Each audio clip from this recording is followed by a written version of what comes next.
Hello and welcome to my talk, The Motion Sensor Western. I will start by introducing myself. My name is Ben Nassi. I'm a computer scientist and a former Google employee. I'm a PhD student at Ben-Gurion University of the Negev and a researcher at Cyber at BGU. And my research focus are side channel attacks, sound recovery via non-acoustic data, security of autonomous vehicles, and you can read more about my research at my website or follow me on Twitter. This is the agenda for today. We will start by understanding the advantages of motion sensors. We will then cover the security risks and the privacy risks that motion sensors pose to devices and individuals. And at the end of the talk, I will discuss about the takeaways about this from this entire talk, and we will do the Q&A session. Let's start by understanding the good. Now, MEMS motion sensors are electrical devices that utilize a sensor to detect nearby motion. And in this talk, we focus on two specific motion sensors, which are the MEMS gyroscope, which is a device which is used to measure the angular velocity, and MEMS accelerometer, which is a device which is used to measure the rate of change of a velocity. Now, these motion sensors have many advantages, one of which is that they are very cheap. You can buy them on AliExpress and easily integrate them to your microcontrollers. They provide sufficient accuracy for many uses that I will discuss about later on. They consider low power consumers, so you can integrate them to battery-operated devices. They are very small. Each of your smartphones consists of a motion sensor. And as a result, motion sensors have become more and more ubiquitous in the last few years, ever since they were integrated to iPhone. And they are now integrated in many IoT devices, and this includes smartphones and tablets, and smartwatches, and fitness trackers, and drones, and even in some headphones, and in many other IoT devices. Now, their data is used for various tasks, and this includes real-time automatic user gesture recognition. For example, this is smartphones detects lifting by analyzing data from motion sensors. Also, real-time automatic stabilization, which is, for example, in GoPro cameras, which are stabilized automatically. This is also done by obtaining and analyzing data from motion sensors. They provide improved gaming experience. For example, they can turn a smartphone into an air joystick. Also, they provide real-time user activity recognition. Now, for example, detecting walking. And user health monitoring, for example, counting steps. And finally, they are also used for navigation. They are part of IMUs. And here's an interesting fact. Most everyone in the audience is being sampled by motion sensors in at least one device for most of the day. Okay, so let's understand the bad. And when I say the bad, I actually mean to the security of the devices containing motion sensors. Now, in 2007, resonant acoustic injection frequency was identified as a problem that causes performance degradation of MEMS motion sensors. It was found by several studies.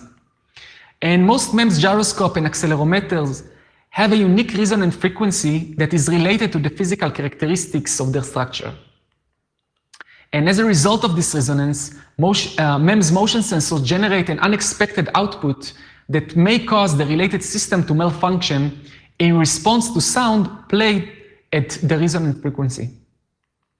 Now, these resonant frequencies are often considered to be commercial secrets. However, previous studies have already found that the resonant frequency for MEMS gyroscope are somewhere between 8 kilohertz and 28 kilohertz, and for MEMS accelerometer is somewhere between 2 kilohertz and 13 kilohertz.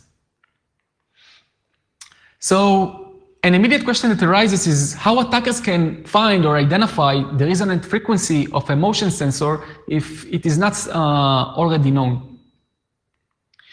And basically, they need to apply the following attack, which is the resonant acoustic injection frequency attack. And first of all, they need, given a motion sensor, the range around the resonant frequency can be detected as follows. They need to produce a signal of a frequency scan, which some of you maybe know as chirp or sweep. And it is better to produce it in the range of the frequencies that I just discussed on. Now, the next thing that they need to do is to play the signal via speakers in proximity to the motion sensor. And finally, they need to look for anomalies in the output of the motion sensor or the behavior of the containing device and identify the resonant frequency based on these anomalies.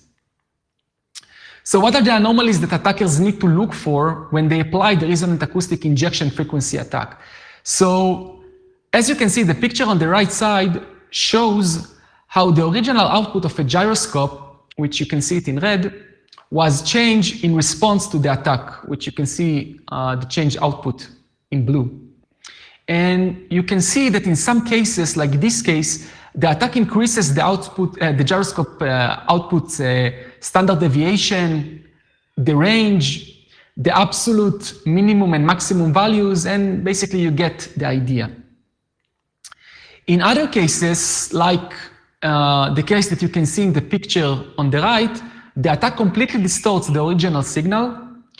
And as you can see, by applying the attack, attackers can control the output of the motion sensor. And as you can see, these results clearly show that attackers can spoof the output of a target motion sensor and affect the algorithms that rely on the motion sensor output. Now, here's the question. Given that the resonant frequency of a motion sensor is known, either it was identified or either it was known in advance, what are the risks that the resonant acoustic injection frequency attack poses to devices? And I would like to start by introducing an interesting attack. Now, as I mentioned before, gyroscopes are integrated to probably most of the drones nowadays. And the drone is a real-time system that continuously uses the data obtained from the gyroscope to stabilize itself while flying. And basically, the following operation is being executed several times a second. Measurements from the gyroscope are obtained for each axis, and the drone stabilizes itself by adjusting the copter's velocity according to these measurements. Now, as I mentioned before, this procedure is executed a few times on each second by a drone's operating system. Now, in 2016, a group of scientists demonstrated a new technique aimed at interfering with the drone's flight. They actually applied the attack that I just described before, and they showed that by applying the resonant acoustic injection frequency attack against drones, they were able to prevent a drone on the ground from ascending and crashing a flying drone. Now, as you can see in this picture, this was their experimental setup. The drone actually unable to ascend because of the array of speakers that is being directed to him and is connected to a laptop which produces the signal around the resonant frequency. Now, as I mentioned before, accelerometers are also integrated in the vast majority of the smartwatches and fitness trackers. And they are used to track many of the activities performed by the user. Now, for example, this can be step counting. Now, many companies incentivize people to exercise by offering reward programs tied to their personal fitness tracking wristbands. Now, basically, it means that the user can earn free points by reaching a daily target of steps. Now, you can see it in the advertisement above.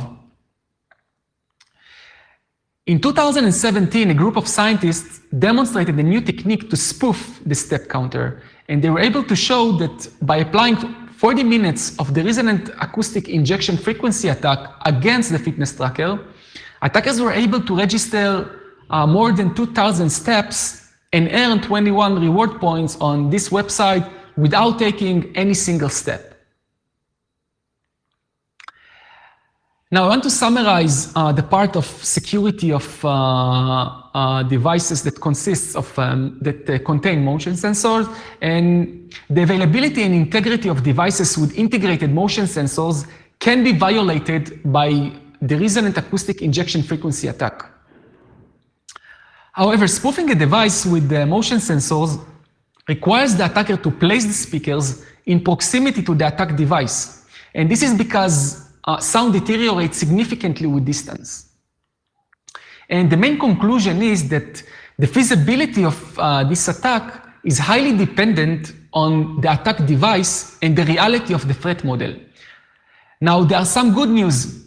In some cases, the attack isn't considered a practical threat. Now, for example, crashing a flying drone used for deliveries is not practical using this attack. And this is because it is hard to apply the attack from great distances. And bear in mind that drones usually fly in high altitudes. However, there are some bad news. In other cases, the attack is considered a practical threat. And now, for example, spoofing the step counter of a smartwatch, because attackers can attack their own devices and spoof the integrity of the data of the step counter. Okay, so let's understand what is ugly about motion sensors. And when I discuss about this section, I mainly refer to the how this data can be used to violate individuals' privacy. Now, motion sensors are integrated to smartphones and smartwatch. I discussed about it before, and this part focus on data, motion sensor data obtained from smartphones and smartwatches. Now, smartphones and smartwatches are very unique devices because they are carried almost 24/7 by the users. And here's a question: how can attackers obtain motion sensor data from these devices? So there are two primary ways that attackers can obtain motion sensor data. The first way is directly from these devices, and this can be done by sampling the motion sensor via the browser when a user visits a compromised website, and this can be the result, for example, of a phishing attack. Another way is by sampling the motion sensor via an installed malicious application, and another way is by sampling the motion sensor via a malicious SDK integrated in a legitimate application. This is the direct way to obtain motion sensor data from these devices. However, there is the indirect way, and as you know, data from devices is collected and sent to data centers, and attackers can obtain data indirectly by hacking a legitimate application data center and exfiltrate the data to their possess. Now, let us assume that attackers were able to obtain motion sensor data. What are the risks that this data poses to individuals? Now, here's an interesting case study and an interesting question. Can motion sensor data be used to recover speech? Now, surprisingly, at Usenix Security 14, 7 years ago, a group of scientists found that gyroscope also capture acoustics. Now, they were able to classify isolated words by analyzing gyroscope data. They named their paper in their research Gyrophone. And 7 years ago, the attack was considered somehow very impractical. And this was because back then, a smartphone operating system limited the sampling rate from the gyroscope to about 200 hertz. Now, as a result, the accuracy of their model, which relied on k-nearest neighbor, was only slightly better than a random guess. And also, the attack vector relied on a very loud speech. So basically, I consider this attack 7 years ago as impractical.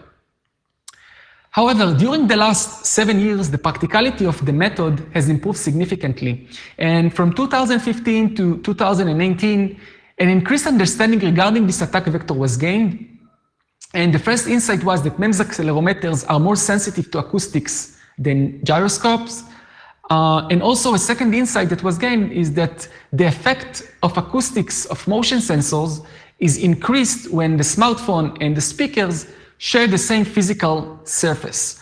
And these two insights somehow increase the practicality of this entire threat model of recovering sound via motion sensor data. Now, finally, about a year ago, a group of scientists showed and present an exciting research at NDSS, and they showed that they were able to improve the attack vector significantly and make it a practical threat to privacy.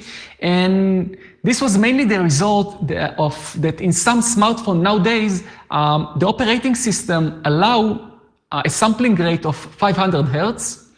And also they use a different type of classification method, which they actually use neural networks were used to classify the isolated words instead of the KNN approach that was used by the guys from Gyrophone. And this yields excellent accuracy of classification.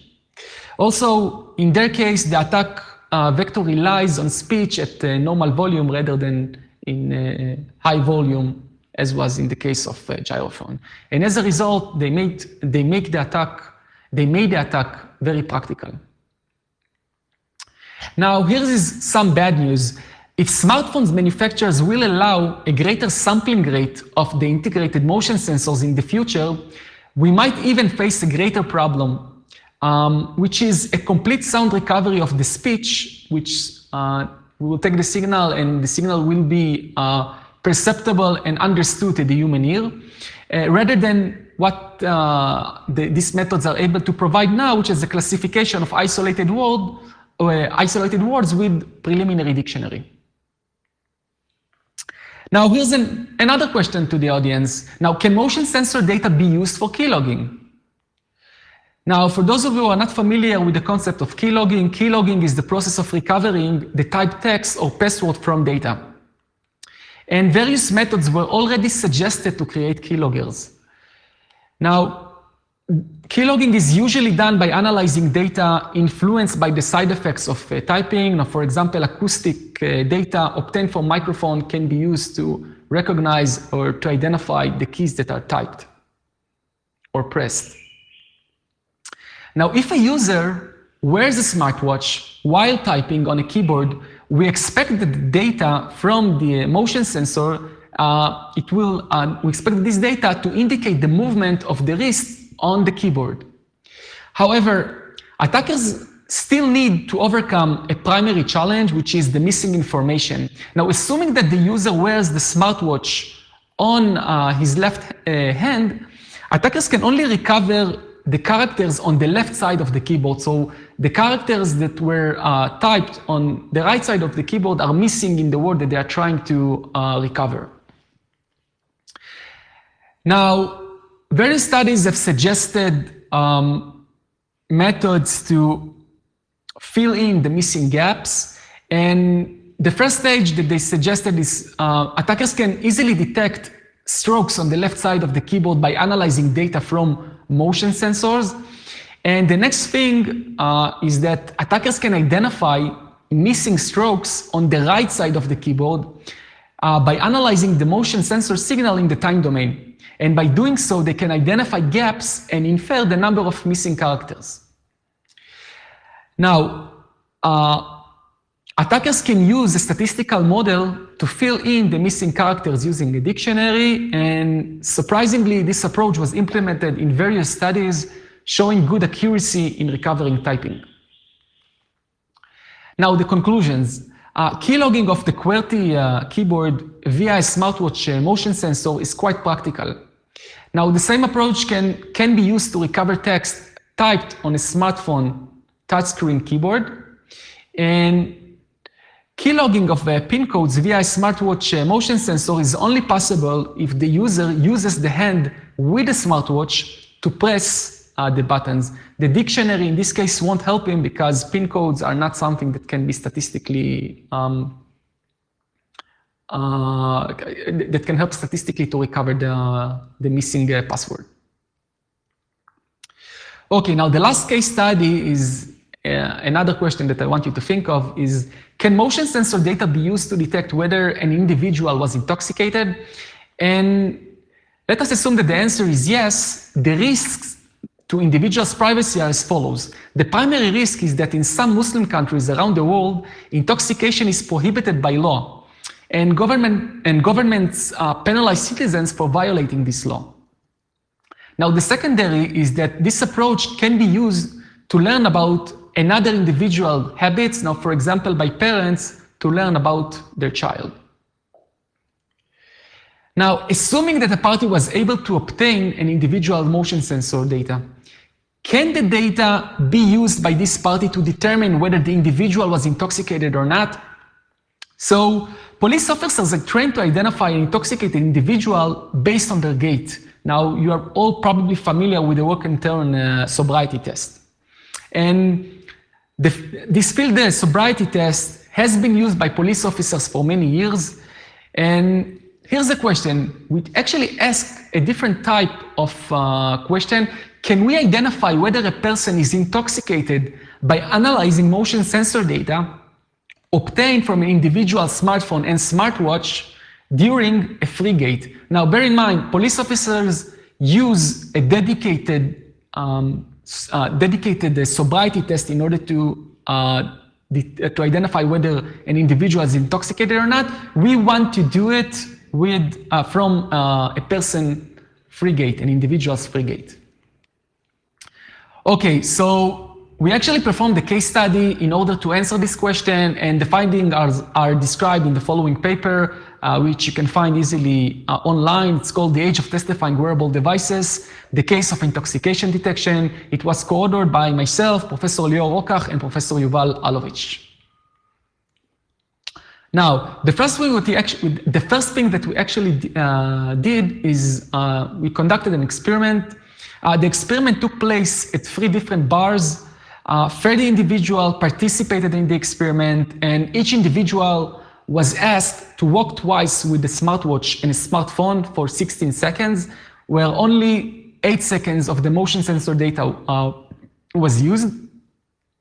Now, the first walk took place before the individual started to drink, and the second walk took place after the individual completed to drink. And the second time, we also measured the breath alcohol concentration level of each of the participants with a professional breathalyzer. Now, for each individual, we extracted 2 feature vectors. One vector was extracted from the data obtained before the individual started to drink. The second vector was extracted from the data obtained after the individual completed to drink. And the vectors consist of the exact same features, which are the statistical features, distribution in the time domain, distribution in the frequency domain, and known gait features. Now, also, for each individual, we subtracted the values of the second vector from the first vector and created the vector of differences. We labeled the vector of differences with the breath alcohol concentration sample that was taken from the breathalyzer. And we ended up with 30 vectors, 1 for each participant, that indicate the difference in a person's free gait labeled by their breath alcohol concentration level. Now, let's understand the results. Now, we examine whether an individual intoxication level can be determined for various Braque levels. And we compare the results of 2 machine learning algorithms, which are the gradient boosting classifier and the AdaBoost classifier. Now, you can see the ROC graphs on the right side. And we found that our models can identify intoxicated individuals with the breath alcohol concentration level greater than 220, with an area under curve of 0.91. However, the models aren't perfect. They each have false positive and false negative detections. And in some cases, we cannot tolerate a specific type of mistake, and we want to evaluate the model's performance with respect to various policies. So here's the question. Is it possible to tune the model to detect all intoxicated subjects so we won't miss any intoxicated individual? So actually, this can be done by setting the model's true positive rate at 1 and analyzing how this policy affected the false positive rate. Basically, how many sober individuals are misdetected as a result of applying this policy. Now, in general, as you can see in the table on the right side, we found that the false positive rate remains very low when we are looking on breath alcohol concentration levels which are greater than 220. Now here's another question. Is it possible to tune the model so all individuals detected as intoxicated by the models are actually intoxicated? Now, again, the answer is yes, and this can be accomplished by setting the model's false positive rate at 0 and analyzing how this policy affected the true positive rate. Basically, how many intoxicated individuals are missed as a result of deploying this policy. Now, in general, you can see that this policy can result in many errors where only about 60% of the intoxicated individuals are detected as intoxicated, while in some cases 40% and even 50% of the individuals are missed by this model, are considered as sober. Okay, so we're about to discuss about the takeaways from this talk, and the first takeaway is that the primary risk that motion sensors currently pose is to individuals' privacy rather than posing a threat to a device security. And many people don't consider data from motion sensors a privacy risk. However, attackers can derive various insights about users by analyzing motion sensor data, and this can be done for recovering speech, for keylogging, to detect whether an individual is intoxicated, and also as an alternative way to locate a user without any GPS measurement, and also for user identification. Now, currently, the most practical way to obtain motion sensor data requires the attacker to install an application on an IoT device in order to obtain motion sensor data. However, we expect that ongoing external changes like the adoption of 5G and increased commercial interest in motion sensor data will result in increased data collection by third parties. And as a result, we believe that in the near future, obtaining motion sensor data via third parties will become more practical than installing a malicious application. So we believe that the common threat model to obtain motion sensor data is about to be changed in the near future due to external changes. Now, another interesting takeaway is that consider our understanding about the privacy risks associated with motion sensor data. We are quite surprised that such data can be obtained without any user permission. And these are 3 snapshots that are taken from my smartphone. Now you can see one good application that I usually use, which called AndroSensor. You can see how data from accelerometer and gyroscope is presented by this application. However, no permission is granted to sample motion sensor data by this application at all. Now, a user's motion, basically it means that a user's motion sensor data might be used for recovering speech, and the user won't suspect at all. Now, the last point I want you to think of is that throughout the entire talk, we consider the fact that deriving insights about a user by analyzing the collected motion sensor data is a violation of the user's privacy. And this is true from a user's perspective. Now, what about the bigger picture? So, in the last few years, in a few well-known cases, a user's motion sensor data was used to contradict a husband report of his wife, time of death, which completely changed the course of the investigation by enabling the police to prove that the wife was walking around an hour after her husband told the police she was shot by an invader. And as a result, the police arrested this man for murdering his own wife. In another well-known and famous case, this data was used to charge a woman with false reporting after her Fitbit contradicted her rape claim by proving that she was actually walking around at the time in question. And the last takeaway that I want you to think of or to take from this talk is that the answer to the question of whether we want to allow a party to analyze an individual's motion sensor data depends on the use case. In some use cases, this data can help the police to solve many crimes. Now, I would like to thank you for attending my talk, and let's start the session of the Q&A.